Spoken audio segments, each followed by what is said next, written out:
ऐसे ऐसे नामर्द, ऐसे ऐसे कापुरुष इस धरती पे पैदा हो गए हैं, पता नहीं वो जो इनको पैदा करी हैं ऐसे ऐसे निकम्मे पुरुष को वो क्या खा के पैदा करी थी। लड़कियों के पहनावा ओढ़ावा पे सबसे पहले बात आता है।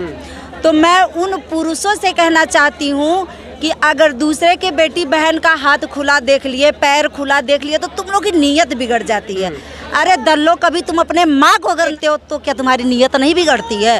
तुम्हारी बहन से ये पूछती हूँ, दूसरे के बेटी बहन पे चरित्र पे आँच लगाने वाले, दाग लगाने वाले, अपनी माँ बहन से जाके एक बार पूछ लेते कि कितने यार के पास गई थी, कितने पति बदली थी, तो तुम जैसा हवसी कमीना कुत्ता पैदा करी। तो सबसे संसदीय लोकसभा क्षेत्र से चुनाव लड़कर अपना वर्चस्व स्थापित करने वाले पावर स्टार पवन सिंह के क्षेत्र में एक बड़ा हादसा हुआ है, एक बड़ा कांड हुआ है। जिस कांड की अगर मैं चर्चा करूं ना, तो उस बात को सुन के आप कहीं न कहीं सिहर जाएंगे। श्रेया हत्याकांड काराकाट के नवीनगर में हुआ है। नवीनगर विधानसभा क्षेत्र है, वहीं पे श्रेया हत्याकांड हुआ है। अभी हमको पटना जंक्शन पे भोजपुरी की एक सिंगर मधु मिश्रा मिल गई हैं और ये पवन सिंह से बहुत ज़्यादा कनेक्टेड रहती हैं।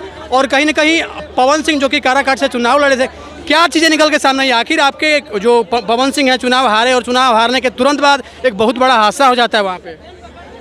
देखिए, हादसा तो कहीं भी हो सकता है और प्रशासन के साथ साथ जो हमारा समाज है, जब तक हमारे समाज के लोग नहीं सुधरेंगे तो कांड तो आए दिन होता ही रहेगा। क्योंकि ऐसे ऐसे नामर्द, ऐसे ऐसे कापुरुष इस धरती पे पैदा हो गए हैं, पता नहीं वो जो इनको पैदा करी हैं ऐसे ऐसे निकम्मे पुरुष को वो क्या खा के पैदा करी थी। एक बात बताइए, लड़कियों के पहनावा ओढ़ावा पे सबसे पहले बात आता है। तो मैं उन पुरुषों से कहना चाहती हूँ कि अगर दूसरे के बेटी बहन का हाथ खुला देख लिए, पैर खुला देख लिए, तो तुम लोग की नीयत बिगड़ जाती है। अरे दल्लो, कभी तुम अपने माँ को अगर देखते हो तो क्या तुम्हारी नीयत नहीं बिगड़ती है? तुम्हारी बहन भी तो वही पहनती है, तो तुम्हारी नीयत नहीं बिगड़ती है। और दूसरे की बहन बेटी पे तुम लोग नीयत बिगाड़ते हो।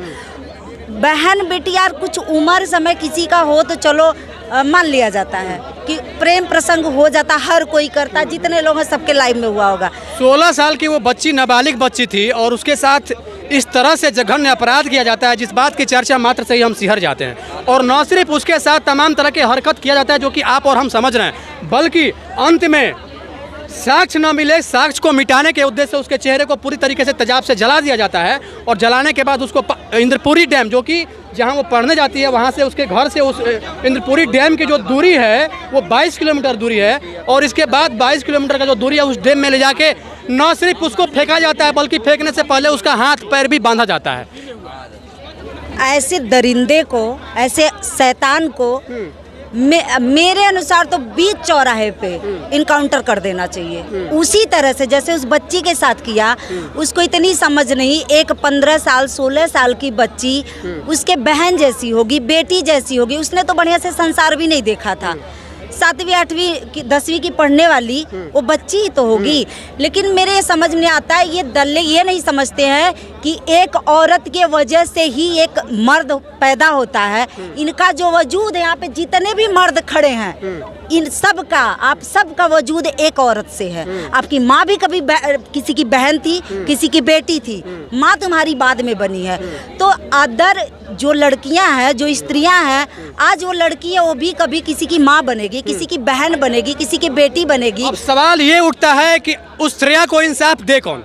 जब शासन और प्रशासन इस चीज़ को मिल के लीपापोती करने पे तुल गया है, तो अब श्रेया को इंसाफ मिलेगा कैसे? वहाँ के जो पॉलिटिशियन हैं वो सोच रहे हैं कि अगर इस चीज़ को हाईलाइट किया जाएगा तो हमारे संसदीय क्षेत्र की बदनामी होगी, हमारे उस श्रेया के माँ बाप की बदनामी नहीं हो रही है, उस श्रेया के समाज की बदनामी नहीं हो रहा है। सवाल हम इस पे करेंगे, श्रेया के माँ बाप की क्यों बदनामी होगी? क्यों श्रेया के माँ बाप की बदनामी होगी? उन्होंने बेटी पैदा किया, क्या गुनाह किया है? राजनीतिज्ञों को तो लग रहा है ना ये चीज़, चूंकि हम सांसद, मेरे संसदीय क्षेत्र का ये हो जाएगा, इसलिए कहीं ना कहीं प्रशासन के साथ मिलकर मामले का लिपापोती किया जा रहा है वहाँ। हाँ, लीपा पोती हो रहा है। इसमें हमारा कानून व्यवस्था जो है उस पे उंगली उठता है। पोस्टमार्टम रिपोर्ट में दर्शकों को बता दूं कि जो पोस्टमार्टम रिपोर्ट आया है उस रिपोर्ट में भी छेड़छाड़ किया गया है और ऐसा बताया गया है चूंकि उसकी जो वर्तमान एज है वो 16 साल की है, वो नाबालिग है, लेकिन पोस्टमार्टम रिपोर्ट के हिसाब से 24 साल बताया गया है। तो अब बहुत बड़ा अंतर देखने को मिल रहा है। तो कहीं ना कहीं ये साफ है कि शासन और प्रशासन मिलकर इस चीज़ को लीपापोती करने में तुली हुई है। देखिए, मैं अभी तक जो अपने लाइफ में सुनती आई देखती आई हूँ, मैं ये चीज़ सबसे पहले देखती हूँ कि कोई लड़की कोई महिला कितनी भी सही क्यों ना हो, लेकिन जब बात अपराध की होती है तो लोग अपराधी को नहीं पकड़ते हैं, तुरंत उस लड़की के उस महिला के चरित्र पे उंगली उठाते हैं।